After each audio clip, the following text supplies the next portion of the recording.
안녕하십니까. 반갑습니다. 오늘 본문에서 베드로가 등장합니다. 자, 베드로는 어부예요. 자, 예수님은 하나님의 말씀을 증거하는데 사람들이 몰려왔습니다. 예수님께서 머무신 곳이 게네사렛 호숫가예요. 그곳에 마침 배 두 척이 있었던 것이죠.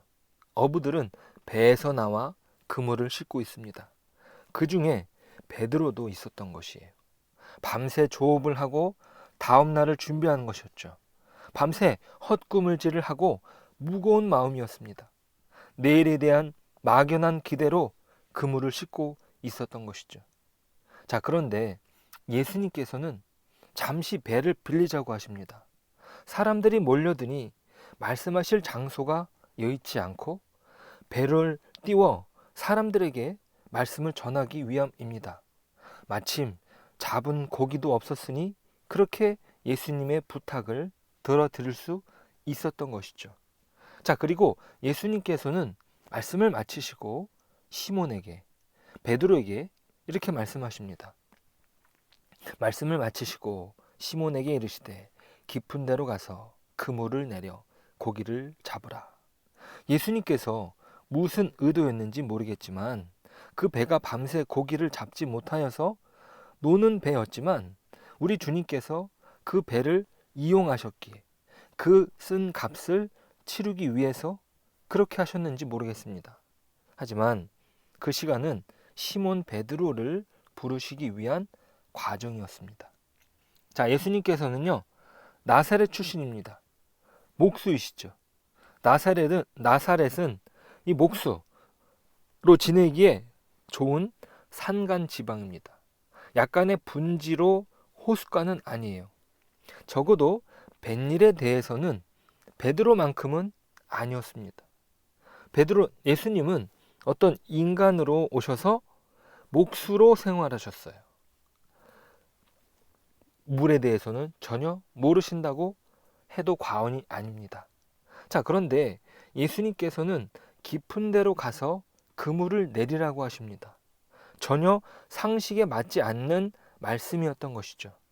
물고기의 전문가인, 뱃일의 전문가인 베드로가 밤새 허탕을 쳤는데 무슨 물고기를 잡게 하신다고? 그러는지 모르겠지만 시몬은 이렇게 대답합니다.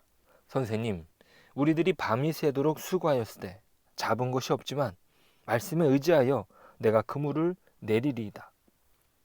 하고 그렇게 했더니 고기를 잡은 것이 힘이 많아서 그물이 찢어지는 것이에요. 그러니까 다른 배에 동무들에게 손짓하여서 도와달라고 하는 것입니다. 그리고 두 배에 가득 물고기가 잡히는 것이에요. 이건 잠시 배를 사용한 뱃삭스의 그 이상을 베드로가 얻게 된 것입니다. 놀라지 않을 수 없는 것이죠. 정말 놀라운 일에 베드로는 무릎을 꿇습니다. 8절이에요. 시몬 베드로가 이를 보고 예수님의 무릎 앞에 엎드려 이르되 주여 나를 떠나소서 나는 죄인으로소이다. 도대체 이 베드로의 고백이 어떤 의미였는지 모르겠지만 이 문맥은 전혀 어울리지 않습니다. 주님 감사합니다. 이렇게 많은 고기를 잡도록 말씀해 주시니 정말 감사합니다. 이렇게 많은 고기로 백삭은 충분하고도 남는데 이 은혜를 어떻게 갚을 수 있을까요? 감사합니다. 감사합니다. 이렇게 감사하다는 표현으로 마무리하는 게 정상적이지 않습니까? 예수님 어떻게 그것을 아셨나요? 이렇게 물어볼 수 있겠죠. 그런데 자신을 죄인이라고 말하며 자신을 떠나달라고 하는 이 모습이 그렇게 자연스럽지 않다는 것입니다. 왜 베드로는 이렇게 자신을 죄인이라고 예수님 앞에 무릎을 꿇었던 것일까요? 사실 오늘 이 장면은 베드로가 예수님을 처음으로 만나는 장면이 아닙니다. 베드로는 예수님을 따라다녔습니다. 아주 잠시지만 예수님께서 메시아일 것이라고 생각하고 쫓았단 말이에요. 자, 요한복음으로 가보실까요? 요한복음 1장 40절로 42절이에요. 요한의 말을 듣고 예수를 따르는 두 사람 중에 하나는 시몬 베드로의 형제 안드레라. 그가 먼저 자기의 형제 시몬을 찾아 말하되 우리가 메시아를 만났다 하고, 메시아는 번역하면 그리스도라. 데리고 예수께로 오니 예수께서 보시고 이르시되 내가 요한의 아들 시몬이니 장차 게바라 하리라 하시니라. 게바는 번역하면 베드로라. 자, 그러니까 베드로는 이미 예수님을 알고 있었던 것이죠. 그런데 어느 날 갑자기 예수님을 떠났던 것이에요. 예수님의 제자로서 메시아라고 믿고 따랐는데 자신들이 생각하는 어떤 메시아의 모습과 너무 다르다는 판단을 내렸던 것입니다. 예수님 옆에 있다가는 우리가 찾고 있는 그 메시아를 찾을 수는 없을 것 같아. 그리고 자신들의 생업을 위해서 다시 배에 올랐던 것입니다. 그렇게 일상을 보내는 베드로를 예수님께서 다시 찾아오신 것입니다. 다짜고짜 베드로를 닦아 세우지 않으십니다. 너 왜 나를 배신하고 떠났냐? 그러니까 이렇게 헛땅만 치지 않냐? 뭐 이런 식으로 압박하지 않으신다는 말입니다. 베드로가 예수님의 말씀을 의지할 수 있었던 이유도 거기에 있었던 것이죠. 자신이 한때 메시아로 모셨던 분의 말씀이었기에 그 말씀의 권위에 순종했던 것입니다. 어떤 일련의 기적이 나타나서 그 기운에 눌려 어쩔 수 없이 그렇게 했던 것이 아니에요. 자기가 순종하지 않아서 벌을 받고 예수님께 납작 엎드린 것이 아니에요. 자발적으로 주님의 말씀과 인격에 의지하여 그물을 던졌던 것이죠. 그 인격적인 순종이 베드로에게 있었던 것입니다. 그리고 그 결과로 얻은 것은 단순히 많은 물고기가 아니라 예수님께 대한 경외심에 사로잡힌 것입니다. 예수님의 능력이 대단하다는 생각에 머물렀던 것이 아니라 더 나아가 이분이 얼마나 특별하고 거룩하신가, 얼마나 신성하신 분인가, 그렇다면 나 같은 죄인이 어떻게 그 앞에 서 있겠는가 하는 거룩하고 깨끗한 분과 더럽고 아무것도 아닌 죄인인 나라는 것에 대비를 생각하게 된 것입니다. 주여, 이 많으신 능력 앞에 저희들은 무엇입니까? 저희는 참으로 아무것도 아니고 죄와 먼지만도 못합니다 하는 정도가 아니라, 주여, 나는 죄인입니다. 진노를 받아서 금방이라도 없어져야 할 죄인으로서이다, 이렇게 말한 것입니다. 이렇게 해서 주님은 거룩하시고 깨끗하신 분이고 자신은 추하고 죄인인 자라는 대비가 생겨난 것이죠. 주님의 크신 능력에 압도되어 단순히 능력의 압도감만이 아니라 그 거룩한 신성한 능력이 더 강하게 느껴진 것입니다. 능력에 대한 압도감은 믿지 않는 사람들도 얻는 것이에요. 기적이 행해져서 큰 능력이 나타나면 사람들은 그것을 보고 우르르 몰려와서 와, 정말 신기한 일이다, 이렇게 그 능력을 인정합니다. 그러나 여기서는 그 능력을 인정하는 것보다는 오히려 그 거룩한 구별, 그 구별된 거룩함을 느꼈던 것이에요. 하나님 당신의 대표적인 속성, 거룩하다는 것인데 그 거룩함을 느낀 것이죠. 그것은 진정으로 깨끗하고 흠이 없어 그 거룩함에 비하여 죄 많은 자신이 도저히 가까이 할 수 없다는 것이 그가 느꼈던 감정입니다.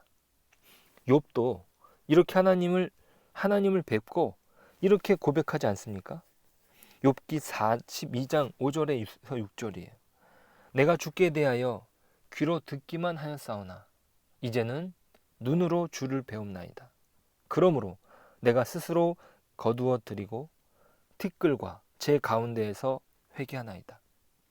욥기 내내 자기의 결백을 주장하고 그 억울함을 호소하던 그가 하나님을 뵙고 그는 스스로 티끌과 재 가운데에서 회개하게 됩니다.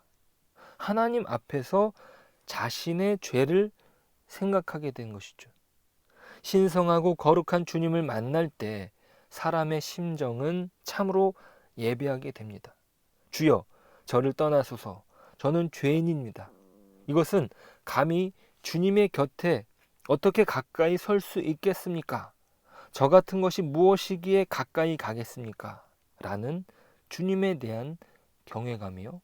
참으로 주님에 대한 바른 지식인 것입니다.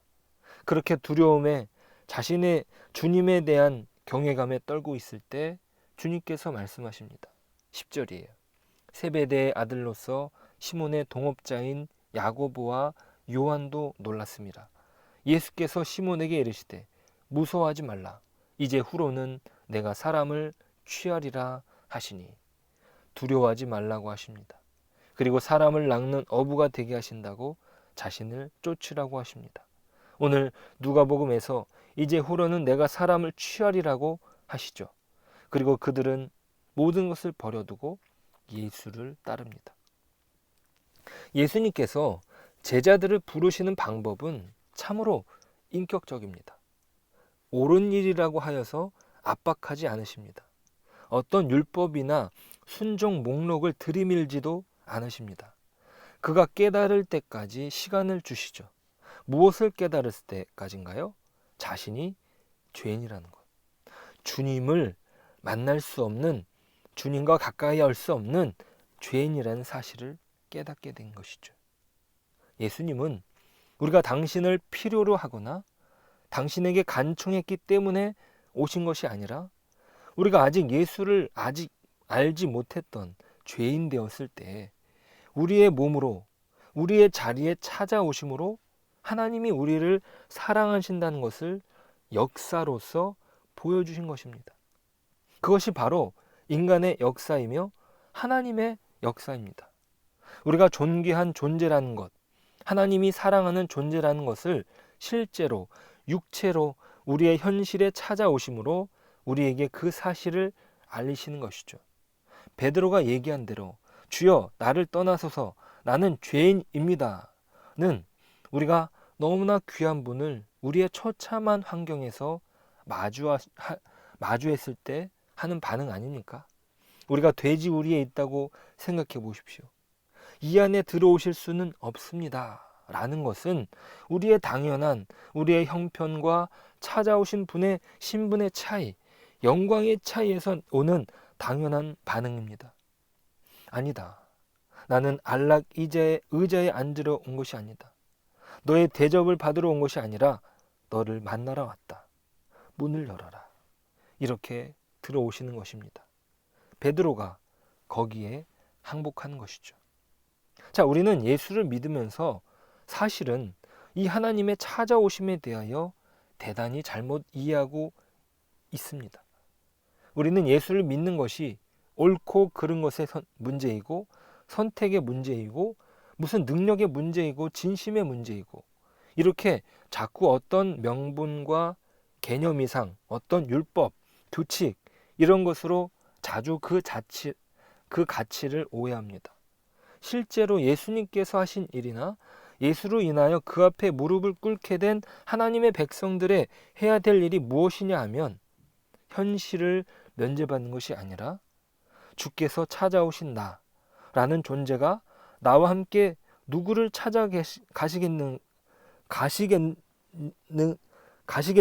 가시겠다는 것을 순종하는 것입니다.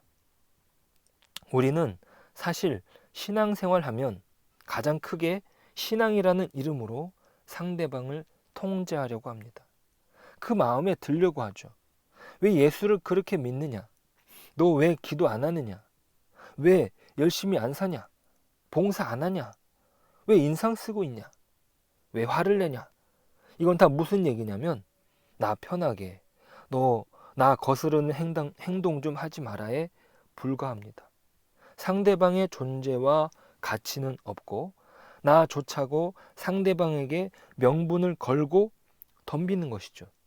너 왜 이렇게 못나게 구냐? 너 왜 예수를 그따위로 믿냐? 예수님은 지금 그렇게 하고 있지 않는 겁니다.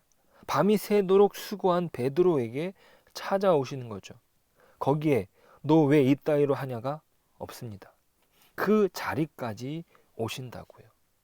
그 신앙생활이란 결국 뭐냐 하면 그가 혹 무지할 수 있고 혹 오해할 수 있고 혹 성내고 있고 혹 감당치 못하고 있을지라도 그 사람의 가치를 존중해 주는 것으로 우리가 우리의 인생과 우리의 신자된 것을 피력해야 된다는 사실입니다.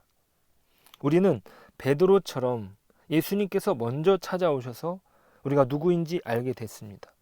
우리가 외롭지 않은 존재라는 것, 문제는 해결되어 있지 않으나 그 모든 문제와 상관없이 내가 존귀한 존재라는 것으로 1차적인 답을 얻었습니다. 문제와 상관없이 내가 존귀한 존재다. 이제 우리는 동일한 고통을 당하는 동일한 현실에 놓여 있는 이웃에게 서는 것입니다. 우리를 만나시기 위해서 우리를 그 존재 자체로 대접하는 하나님이 우리 주님이라는 사실이 우리에게 큰 자랑인 것이죠. 그 수고를 위해서 우리의 처절한 현실에 찾아오시는 수고를 하신 분이 우리 주님이시라는 것입니다. 우리가 이것을 기억하고 오늘도 믿음으로 살아가는 저 여러분 되시기를 축복합니다. 기도하겠습니다. 하나님 아버지, 은혜를 감사합니다. 우리 하나님은 찾아오시는 분이 하나님이며 우리를 있는 그대로 대접하시는 하나님이십니다. 하나님께서 먼저 우리를 사랑하셨습니다. 그리고 예수님을 통해서 우리에게 모든 것을 주셨습니다. 그런데 우리는 이것을 보지 못하고 또 다른 것을 구하는 우리의 연약한 불신을 불쌍히 여겨 주옵소서. 주님께서 이미 허락하신 그 넉넉함을 보게 하시고 하나님께서 우리를 위하여 사람이 되셨고 우리와 함께 하셨다는 사실을 기억하고 믿음으로 승리하는 우리의 신앙이 되게 하여 주옵소서. 예수님의 이름으로 기도드립니다. 아멘.